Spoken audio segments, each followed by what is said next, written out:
अशांति ही अशांति।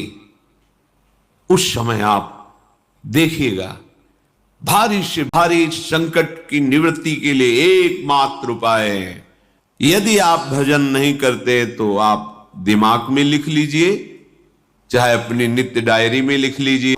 एक बात पर विश्वास कर लीजिए कि आपको कोई भी सुखी नहीं कर सकता। यदि आपको कोई सुखी कर सकता है तो आप हैं। बिल्कुल घनीभूत अर्थात ठोस बात है, इसे समझ लेना। यदि आप अपने विचार के द्वारा, विवेक के द्वारा अधर्माचरणों का त्याग करके धर्म पूर्वक जीवन व्यतीत करते हुए भगवान नाम जप करते हैं, तो पूर्व पाप कर्म के अनुसार जब देह रचा गया तो उसमें जो प्रारब्ध दुख सुख का है वो तो आएगा, पर आपको परास्त नहीं कर पाएगा। और आगे आपके लिए महासुख है जो दुख और सुख दोनों से परे है। अखंड प्रसन्नता, अखंड आनंद, वो केवल आपके करने से होगा।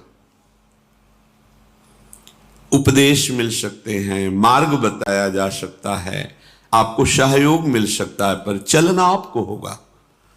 यदि आप नहीं चले तो ये कहीं भ्रम हो कि मैं कहीं जाऊं और मेरी दुख निवृत्ति हो जाए, तो इस भ्रम को छोड़ देना आप।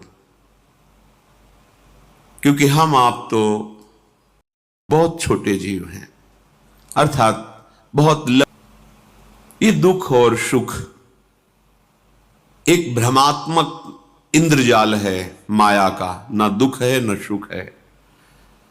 जैसे जो सपने सिर काटे कोई, बिन जागे दुख दूर न होई। ऐसे स्वप्न में तुम चक्रवर्ती सम्राट बन जाओ तो जगने पर तुम थोड़ी रहोगे, तुम जो हो वही होगे। हम भगवान के चिदानंद अंश हैं।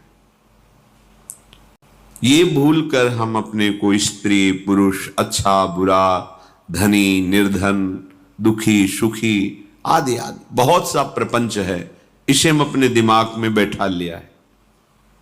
जब तक आप ये प्रपंच नहीं छोड़ोगे तब तक आपको सुखी कोई कर ही नहीं सकता, क्योंकि दुखालयम नाशवान संसार का तो तुमने अस्तित्व रखा है।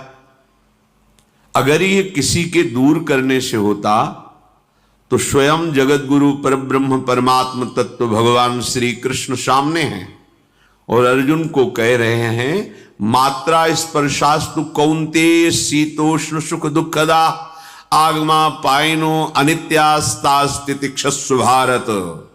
हे भारत, हे अर्जुन,